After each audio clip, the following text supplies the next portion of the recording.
Good evening and welcome back to Foundations. Jeff, come on, take a seat, buddy. Good to have you guys. Man, you're just an easy target. You're an easy target. So good to have you guys join us tonight for Foundations. My word, I'm actually happy to see a lot of you back because last week we began our 6-week study of the history of the Christian church. And as you well know, this is all new material, I trust, for the great majority of you. And it is admittedly kind of complicated. There's a lot of historical reference, a lot of events and people, places that I trust the vast majority of you aren't terribly familiar with. And so the troubling thing, the difficult thing about going to a class like this when you don't have any familiarity is everything's new. So the next hour that I talk, you're going to be like, oh my word, I didn't know that, I didn't know that, I didn't know that, I didn't know that. And you're trying to stack it all together and you feel a little lost. So just by way of reminder, 2 things I want you to know. 1, we record all of these. There's a camera on me right now. We post them on the church website, on our YouTube page. So if I talk too fast or you miss a note or you just have no idea what I meant when I said that, you can go back and review it. The notes we have published tonight on the tables, we publish them in PDF format as well online. So you can find all of that on the church website. And then let me just say as a final word before we dive in tonight, some of you may be wondering, is this really worth our time? Like, I'm not going to remember half of what you say, and don't you think I should study the Bible? Why do I need to study this? And let me just say, at the very least, you should pay attention because you're never going to hear this again. This is just not taught commonly. Candidly, most pastors don't feel well-versed enough in church history to teach it. Now, I have taken a lot of church history over my years, but nevertheless, you guys need to know it takes twice as long for me to prep a foundations lesson in church history than it does to write a sermon for Sunday morning. I'm in the Bible every day of the week for the last 20 years. I'm not in church history books much. So I had to prep a lot to get all of this put together, and I have done my best tonight to try to slice and dice it up so that you guys can, Lord willing, digest where we're going tonight. Now, to know where we're going, let's remember where we just were in our study of church history. Does anybody recall that last week we encountered the great hinge of all church history, the pivotal event upon which everything in church history turns, what is known as the great Protestant Reformation? If you recall, the church, since the days of Christ, since the New Testament, was one great big universal church. There's another word for this phrase, universal church. That phrase is Catholic, small c, Catholic church.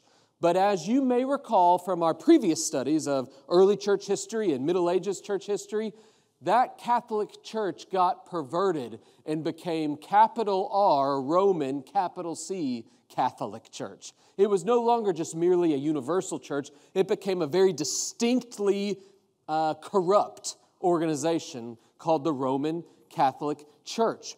Well, the corruption that had come within the Roman Catholic Church, both with the leaders and all the craziness that went with the papal offices, and then as well as all the theological errors that we studied last week, paying money to get your loved ones out of purgatory or doing all these things to get good with God again, all this crazy stuff that they were teaching, things that they teach, by the way, to this day. Like if you go to a service, which they call the Mass, if you show up there, Jesus' body and blood are being sacrificed and poured out yet again for you, which of course we as evangelical Protestants would say, that is not what the Bible teaches.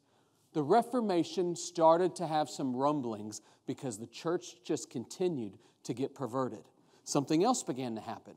Since the church was so perverted, it began to have an impact on all of the known Christian world, because in that day, Christianity and the state were one.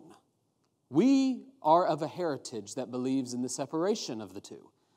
Back in that day, it was so close that, do you know what they actually called the Roman Empire of that day? The Holy Roman Empire.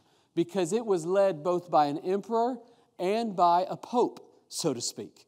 These two were basically co-leading this great empire together. So Christianity actually became known as Christendom. which is a combination of the word Christianity and kingdom. It essentially had come together into this one political Christian mass, which, folks, you probably know, if you studied any of this at all, that Christianity, or religion in general, when it gets co-opted into politics and the government, they're not good bedfellows. It doesn't work out. It is a recipe for trouble. And often when those two lay in bed together, the result is a child that we ought to have a great problem with. And you want to know what that child is? It's what we call cultural Christianity. Cultural Christianity is not Christianity. It is Christianity in name only. It is going to church because that's what you do culturally. It is not, in other words, any meaningful, real relationship with the Lord. Consequently, the great masses of so-called Christianity in this age of Christendom, in this pre-Reformation era, nobody looked like Christ. They were all horrible people doing what you would expect pagans to do, but they did it in the name of the Father, Son, and Holy Spirit. And so last week we learned that there was finally a breaking point. There was a German monk, a man named Martin Luther, who started to read the Bible for himself and realized what the Bible said was different than what the Pope and all of the Roman Catholic Church was teaching. And so he protested. He wrote down 95 problems he had with the church, nailed it to the door of his church in Wittenberg, Germany, and then that sparked the Protestant Reformation. What we need to ask ourselves tonight is, what happened next? Like, we consider ourselves Protestants. We protest the Roman Catholic Church to this day. We are in that great stream of Protestant Christianity. So how did we get from Martin Luther to Hickory Grove Baptist Church, a Southern Baptist congregation, as a part of American evangelicalism in the 21st century? What happened from there to there? We're going to go step by step or century by century to build up in these next 6 weeks to our present century. Actually, we're going to stop short and just do the 20th century, because the 21st century, we're only 23 years into it at this point. Can't write the history books on it yet. Tonight, we're going to turn a page. Last week, we looked at the years 1500 to 1599, what is known as the 16th century. Tonight, we are going to look at the year 1600 to 1699, what is known as the 17th century. And as we do, I want you to see one significant thing. The Reformation continues. The theme of last week is going to be the theme tonight. And I want you to see three simple truths as we study this 17th century tonight. On your notes, you'll notice, I wrote this so simply your child could understand the theme we're going to pursue tonight. I want you to see that in this 17th century, the Reformation grows, it slows, and it goes somewhere. It even rhymes. You guys are going to think about that in your dreams tonight. The Reformation grows, slows, and it ends up going somewhere. Let's begin with what happened to this Reformation spirit. Where did it go? How was it growing? Well, the first thing I want you to note is that the Reformation began to grow in all these theological ways. It grew, in other words, theologically. You began to see all these people begin to debate hotly what they believed. So no longer was there one guy over the whole universal church saying, right, wrong. There was now a whole bunch of people that said, I don't agree with the Pope, and I don't agree with you. I think this is what the Bible teaches. And so what begins to happen? Well, it's not a shock. You begin to see what was once a unified mass begin to splinter and to splinter and to splinter into what we now know today as denominations. Let's just very briefly look at some of the denominations that began to splinter from the Roman Catholic Church.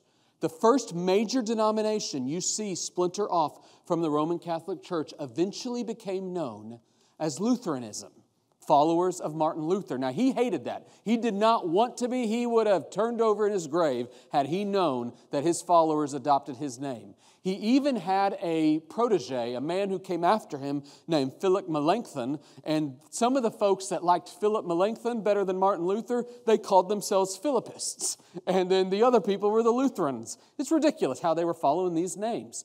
The Lutherans were the first major denomination that broke off. They had some distinguishing beliefs, one of which was that they believed not in what Catholics call transubstantiation, which is a technical word that means when you take the Lord's Supper, Jesus' body and blood are literally there.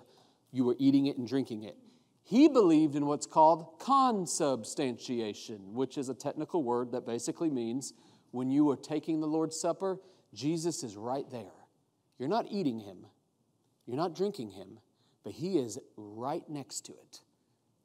We're going to come back in a little bit as to why we don't even believe that either. That is a distinguishing mark between us and the Lutherans. The first denomination starts to locate itself in Germany and even in the Scandinavian regions. Then you see another denomination begin to break off. This was led by a man named Ulrich Zwingli, and he led a denomination that we kind of generally would call a Reformed denomination. He was in Switzerland, and he had some debates with Martin Luther, and he kind of gave his own little flavor on some things. He was a little more radical than Martin Luther. He thought Martin Luther was too cozy with the Catholic Church, because remember, Martin Luther was a former priest of the Catholic Church, and he thought Martin Luther was too okay with everything that went with Catholicism, so he went a little further. And then after he died, he had an heir that came after him who was a little bit more sober. His name was John Calvin. And John Calvin was a brilliant man who put into writing everything that Zwingli taught and more. In fact, his book, The Institutes of the Christian Religion, is one of the greatest books in Christian history. You ought to go buy it. It really is a fantastic read. It's amazing. John Calvin was one of the greatest minds of the Reformation era. You got the Lutherans. You got the Reformed. Those Reformed were largely in Switzerland and the Netherlands and France. Then you had a guy named John Knox, who brought Christianity and a particular taste of it, a flavor of it, to Scotland. And that flavor is what we would know today as Presbyterianism. Presbyterianism comes from the word presbyteros, which is referring to a specific type of church government. What distinguishes Presbyterians from a great many other denominations is how they organize the staff, the leadership of their church. That began largely in Scotland. Then you had a denomination pop up in England. And we're going to tell this story in a little bit. The denomination that began in England is what was officially referred to as the Church of England, but you would know it today largely as either an Anglican church or an Episcopal church. Those two words basically describe subsets of the Church of England. And then lastly, our great heritage of faith, the Baptists. We're going to conclude our study tonight by learning how on earth did the Baptists come into being? Why are we Baptists today? We'll learn that at the end of our study tonight. The Reformation was growing theologically. It was dividing out all over the place. But it was also growing politically, which might shock you because you're like, wait, I thought this was Christianity. What does Christianity have to do with politics here? Why would the Protestant Reformation inform politics? Oh, watch what happened. There was a group of reformers that thought all the other reformers were too cozy with the state. All the reformers that sought to reform the church and still use the state to help them do it were called magisterial reformers. That's a word that refers to the magistrates who helped enforce Christianity. John Calvin, for example, was one of these. But there was another group that was more radical. They decided, no, the church needs to be completely separate from the state. The church and the state have no business being together. We need to reform the church so much that it has no strings attached to the state anymore. These people were called the radical reformers. Now, why would we call that radical? Because most of you are looking at me thinking, that seems pretty normal. I feel like the magisterial reformers, they're the radical, ridiculous ones. Well, remember, the church and the state were still connected back then. And so if you had a group of people saying, hey, the church needs to be separated from the state, that sounded like anarchy. That sounded like rebellion. So these people that were saying, God has told us not to do this, we are in violation of God's law, they viewed that as a radical thing. And so you began to see this rise of one group that became particularly infamous for this belief. They read the Bible and they realized, wait a minute, you're not born into the church. You're born a sinner, and once converted, only then do you enter the church. You shouldn't baptize a baby. You shouldn't be baptized until you profess faith in Christ. So they, upon learning that, having been baptized as babies, decided we need to be rebaptized. We need to make a profession of faith and then be baptized. And do you know what they were called? Anabaptists. Ana means re-Baptists, re-baptizers.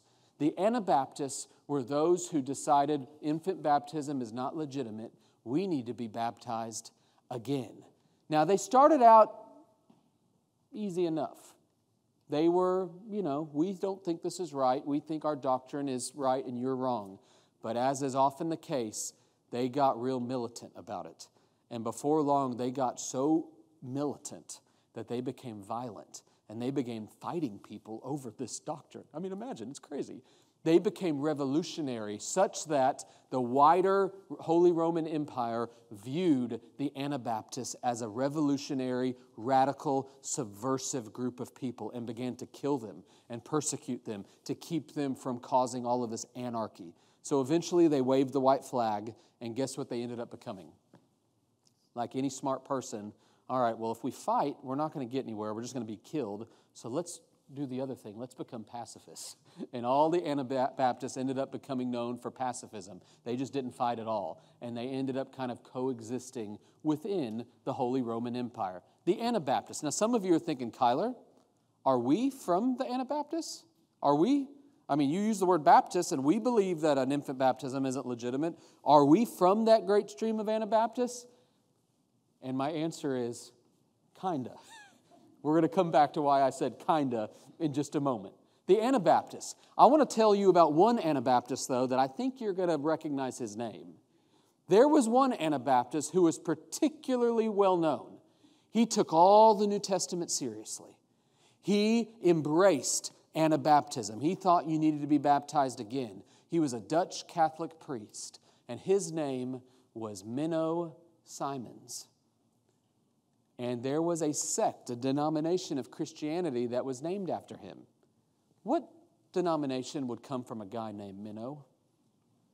The Mennonites. The Mennonites come from this man named Menno Simons, who so read the New Testament that he thought everything needed to be exactly the way it was portrayed. I mean, if you know the Mennonite culture, it is a distinctly countercultural denomination that abides to this day. I want you to see that the Reformation was growing, both theologically, denominations everywhere. Politically, these radical reformers like the Anabaptists and the Mennonites were popping up. It also began to grow intellectually. It's not just theologically. There was actually an intellectual bent to this Reformation that began to grow. During this era, they began to write down what they believed, because no longer did the Catholic priest and pope, no longer was his word good enough.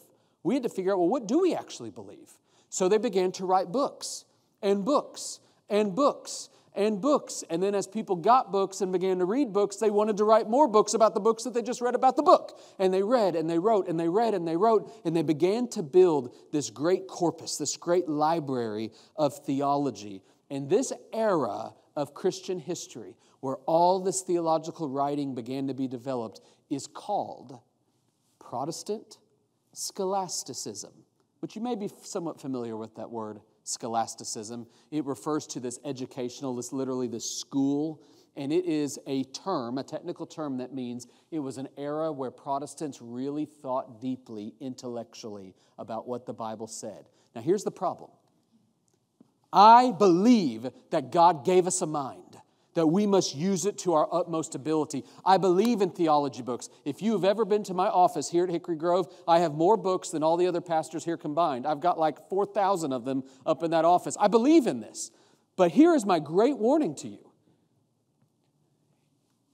It is very dangerous to let your faith become merely an intellectual enterprise.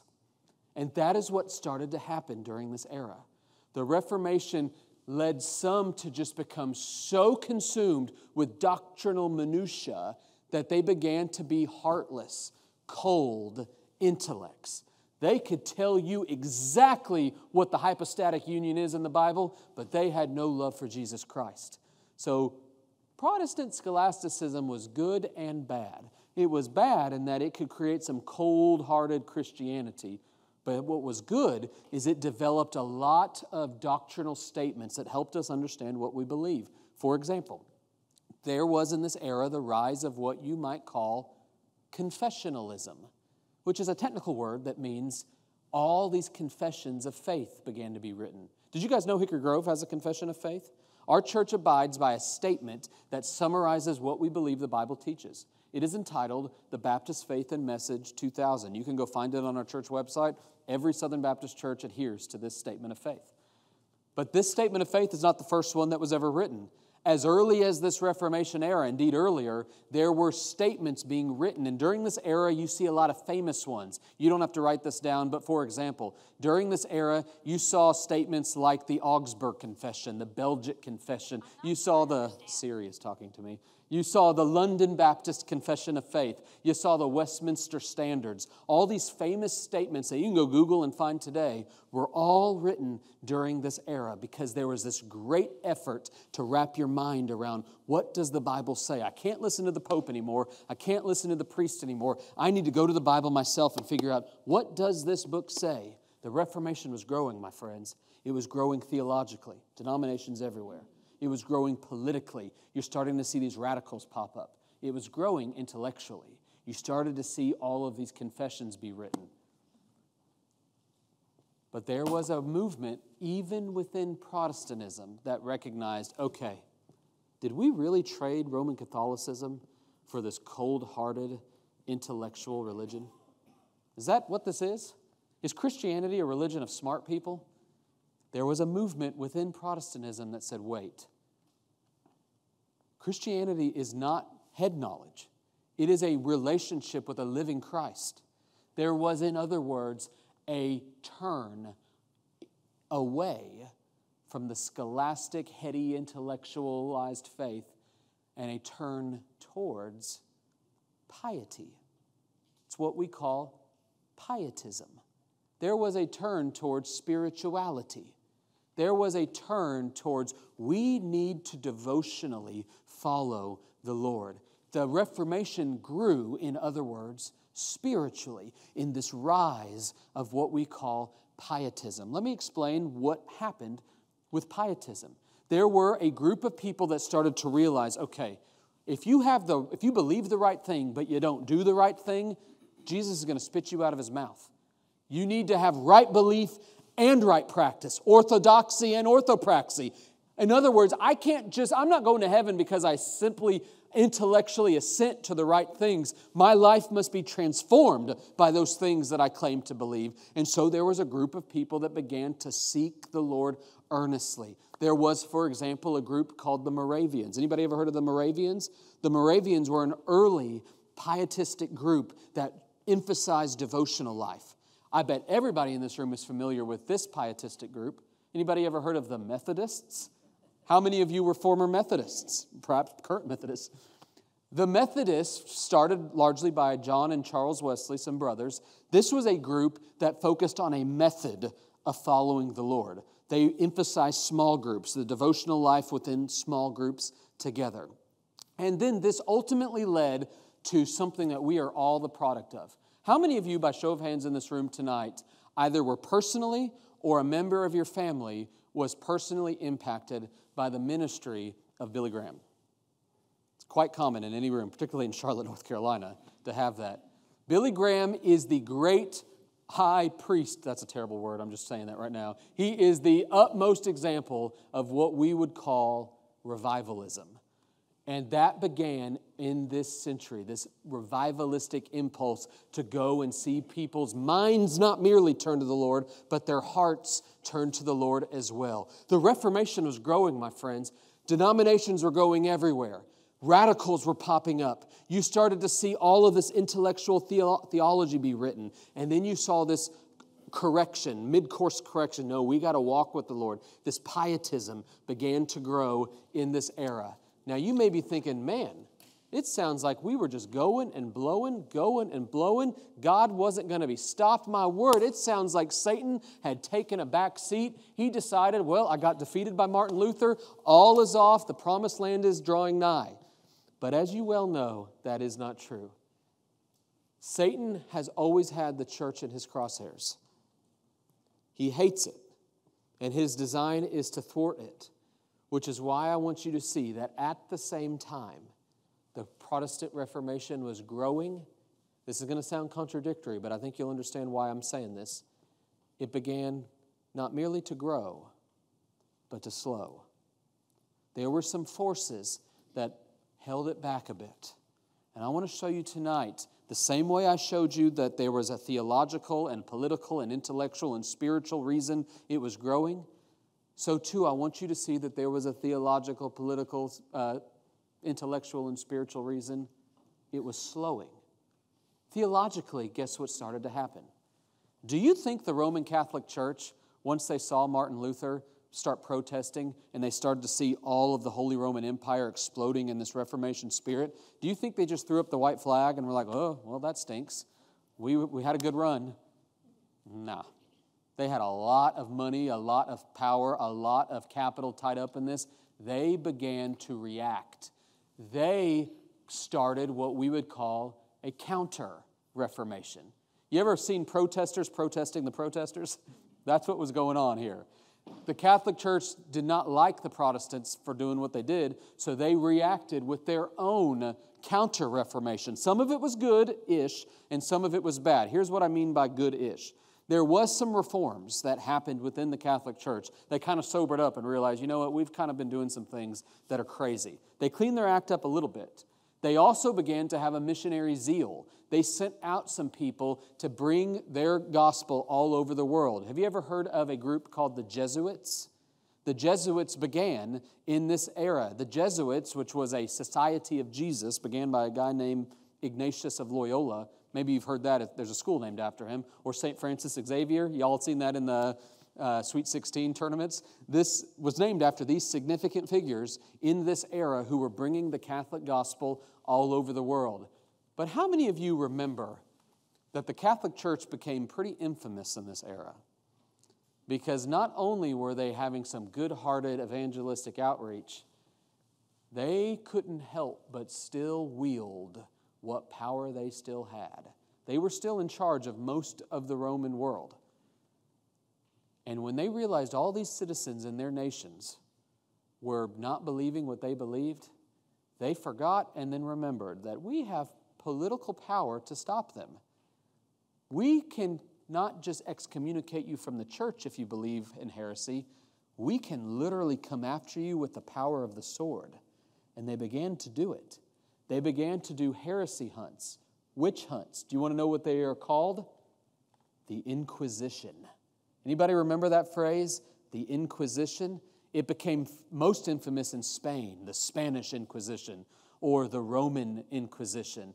Anybody remember from school days the famed scientist Galileo Galilei? He was tried, he was put on trial by the Roman Catholic Church in the Roman Inquisition for teaching that the earth was not the center of the universe, the sun was.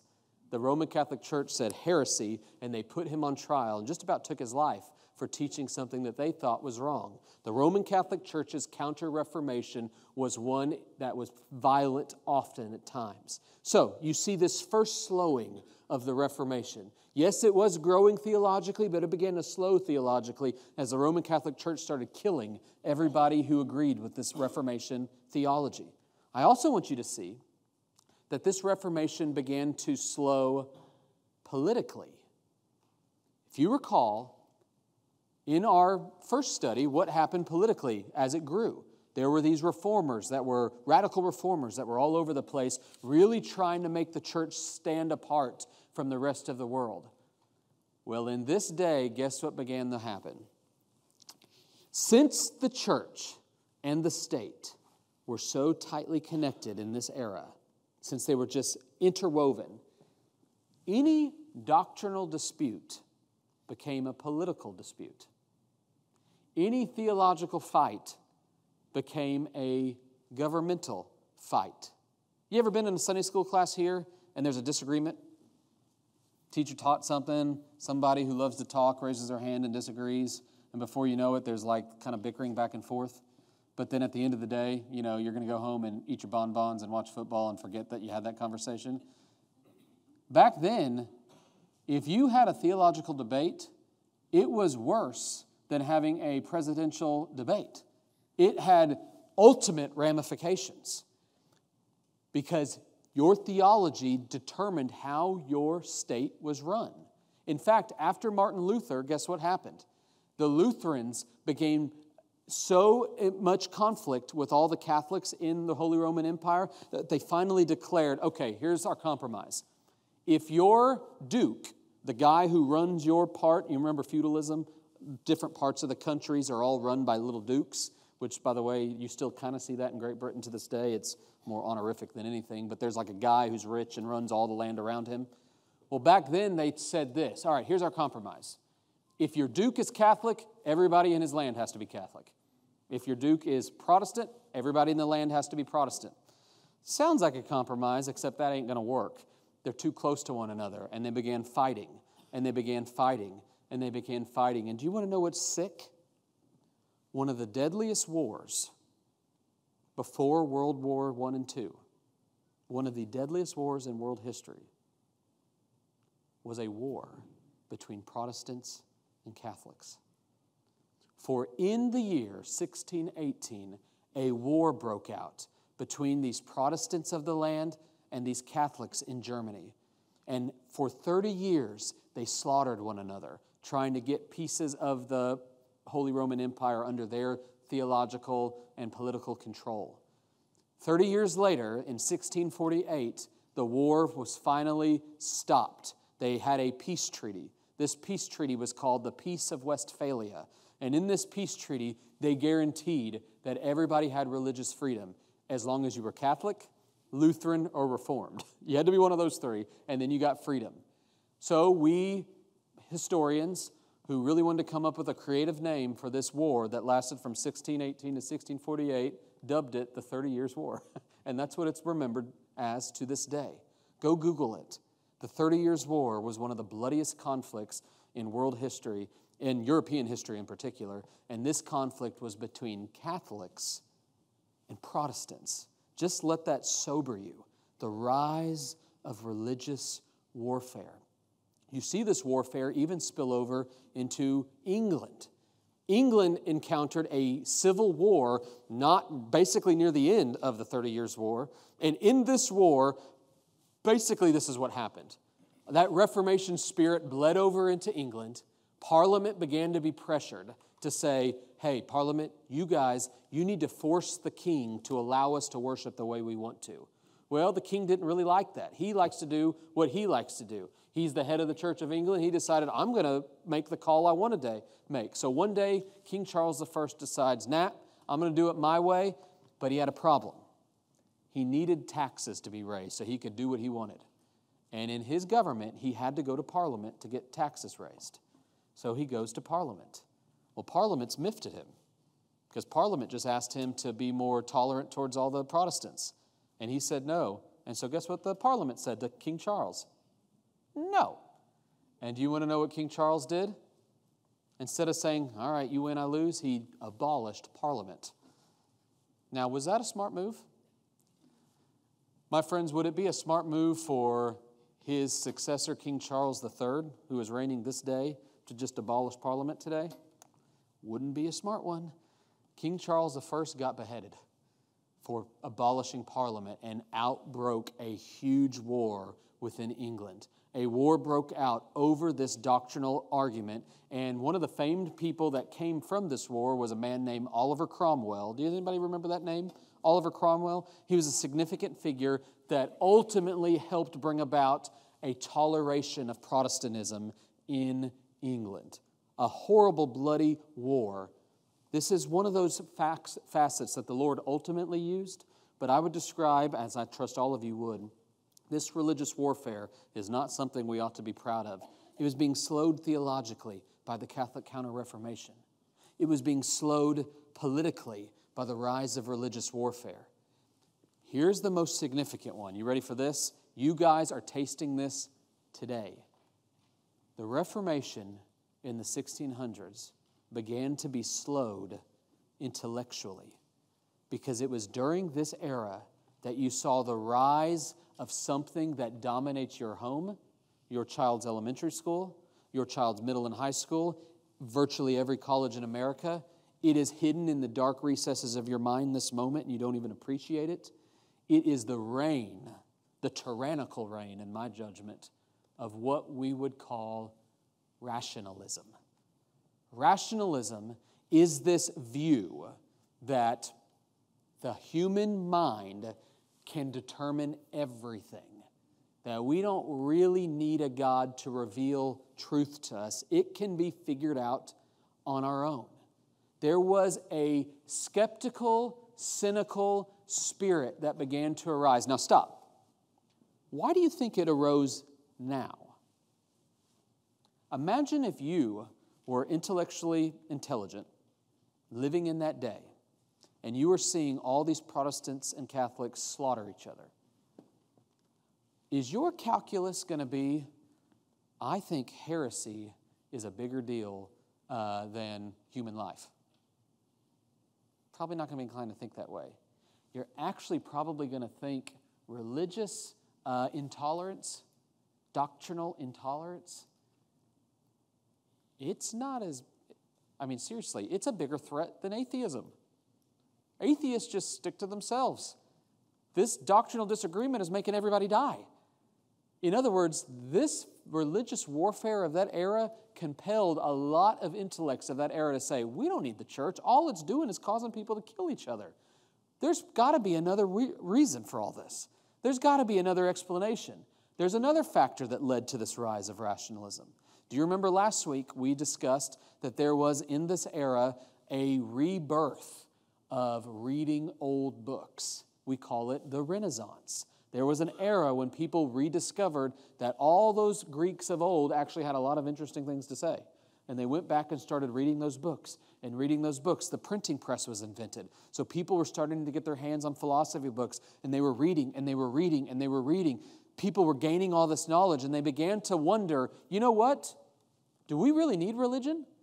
Maybe what this world needs is not a better denomination. What this world needs is the reign of reason. We just need some smart people to get in the room and tell all of you religious bigots to stop fighting.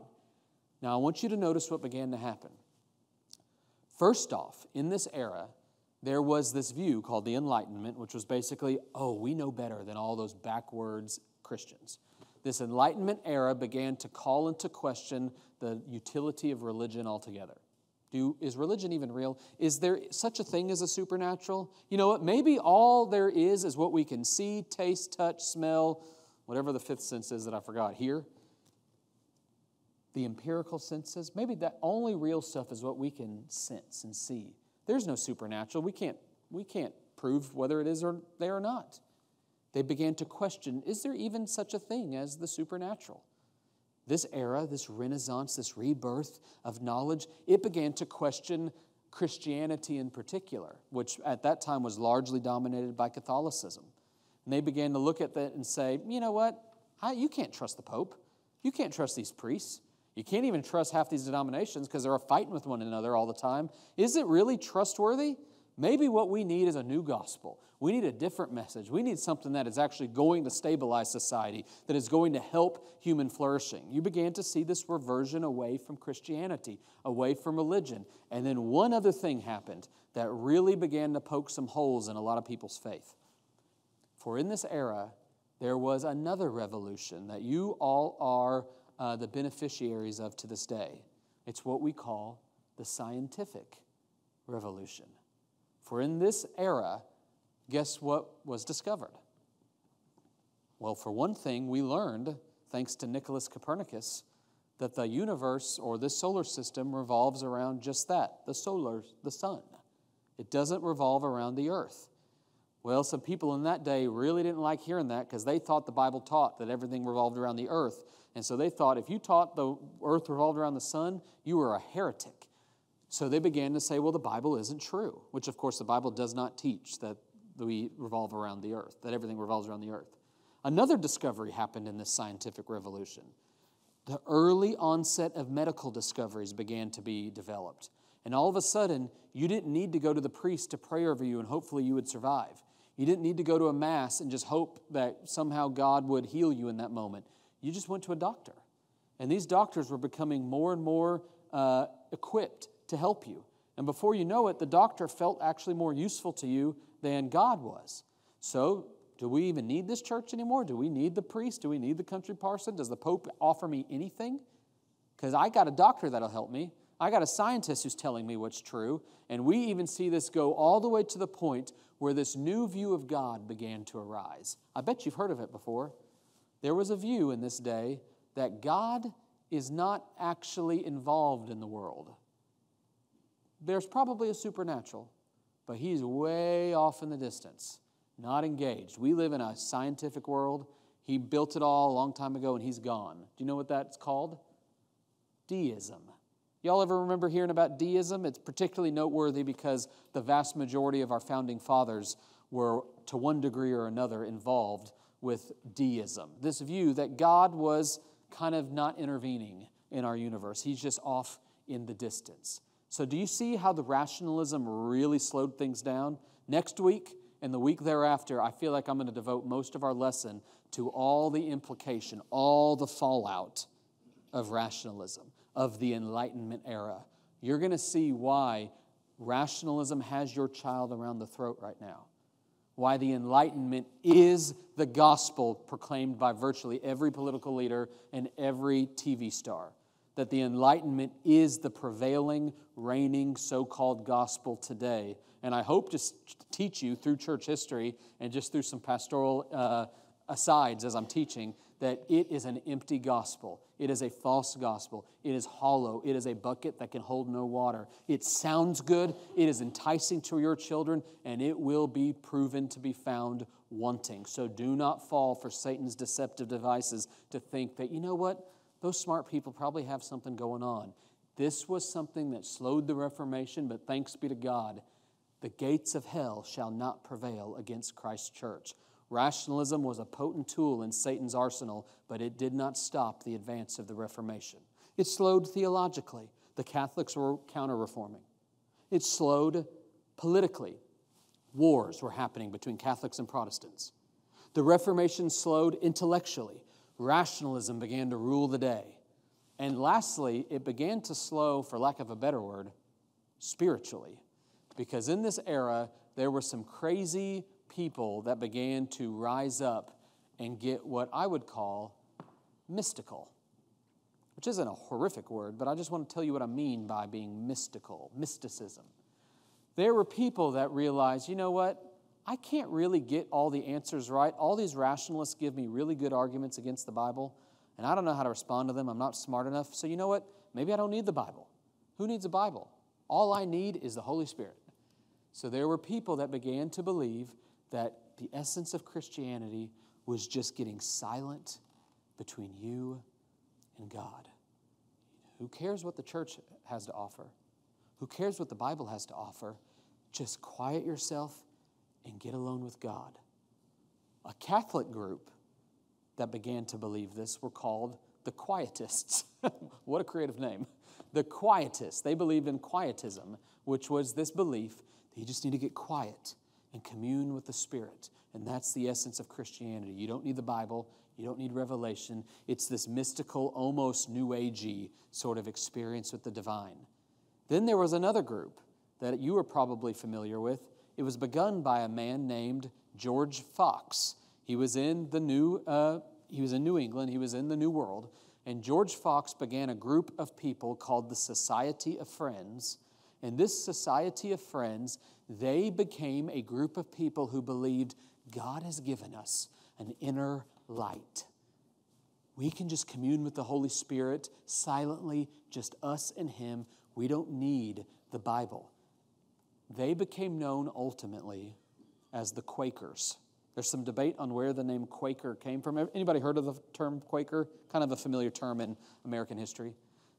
There is some debate on where the name Quaker came from, but most sources kind of agree that what likely led to the name Quaker instead of just the Society of Friends is that they would argue that you ought to quake before the Lord. You ought to kind of shudder or tremble before the Lord, which, by the way, is a good thing. So in that sense, I'm like, well, call me a Quaker, but don't be a Quaker, because Quakerism, as you're going to see next week, is ridiculous. It is a false denomination. This is not true. It is cultic. The rise of what I would call mysticism. My friends, in the 1600s, the Reformation was growing. At the same time, it was slowing. But thirdly and finally, I want you to see it was going somewhere. It went to two particular locations that we need to study in conclusion tonight. The first place the Reformation went is to the nation we came from, England. I want you to see the importance of the English Reformation. Anybody familiar in broad brush detail on the whole story of the English Reformation? How it began with an infamous king named King Henry VIII. King Henry VIII had a wife that he didn't want anymore, and he decided, I really want to marry this girl. So he told the Pope, hey, let me divorce her so I can marry her. And the Pope said, no, that's not allowed. You got to stay with your wife. So the Pope said, I'm sorry, buddy, but you've got to stay with Catherine of Aragon, and Anne Boleyn cannot be your wife. Well, kings aren't used to being told no. And so the king said, you know what? You can't tell me what to do. I'm going to do what I'm going to do. So guess what he declared? The Pope is no longer the head of the church. I'm the head of the church. And guess what happened? From that day forward, the monarch of England has been the head of the church in England. Charles III, who is about to be coronated, he is the head of the Church of England. Queen Elizabeth II was for her 70-some-odd year reign.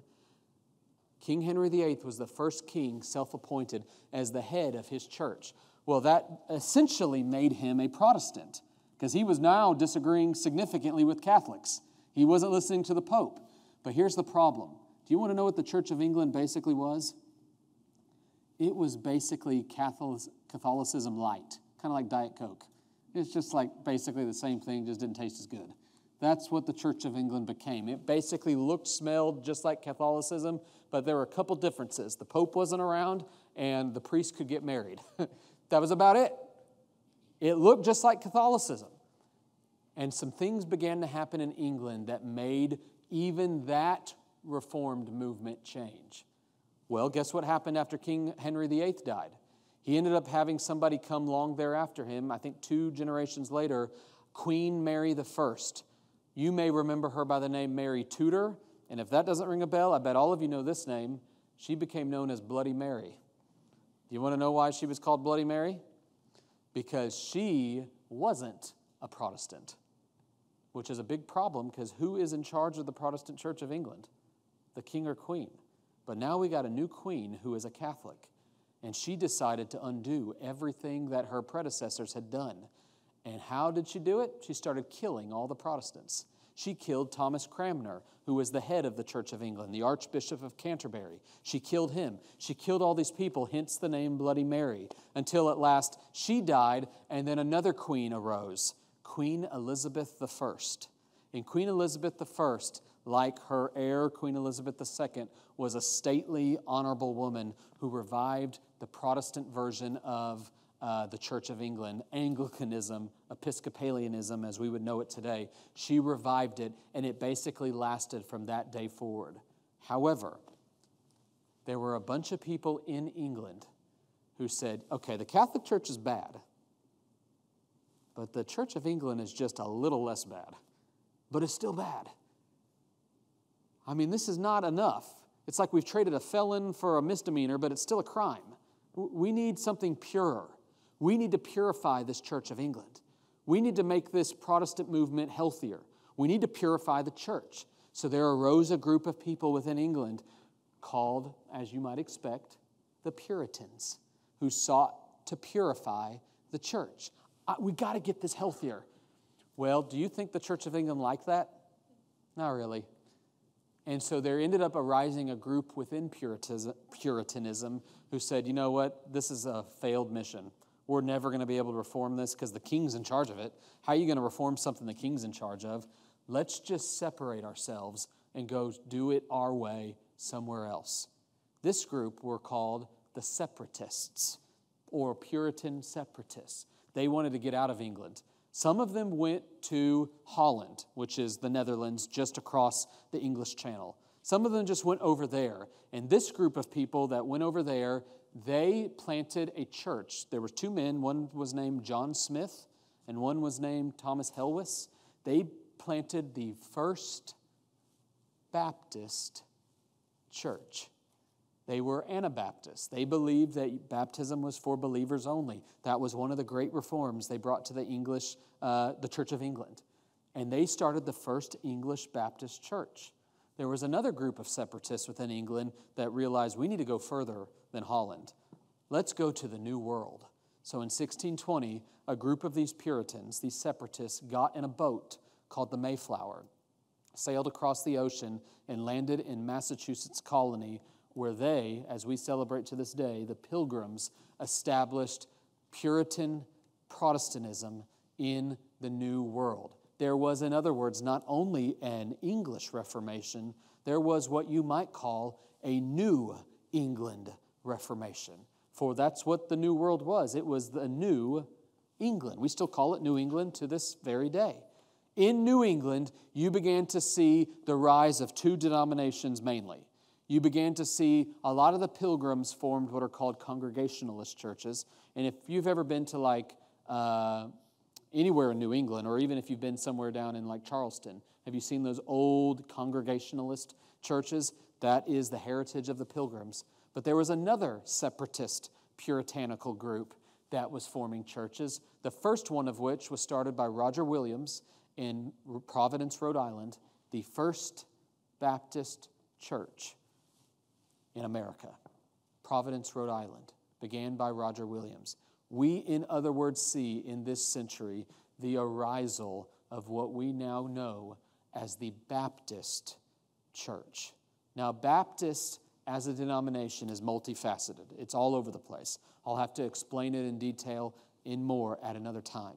But what I want to tell you in conclusion tonight is we are the heritage of the Baptists. We call ourselves Baptists because we can trace our theological lineage back to this group of men who wanted to separate themselves from Catholicism and from Anglicanism, from the Church of England. We can trace our line back to these radical reformers, the Anabaptists to a degree, who believed that baptism was not for infants, baptism reserved for believers. We can trace our lineage back to these men and women who sought to reclaim the faith once for all delivered to the saints.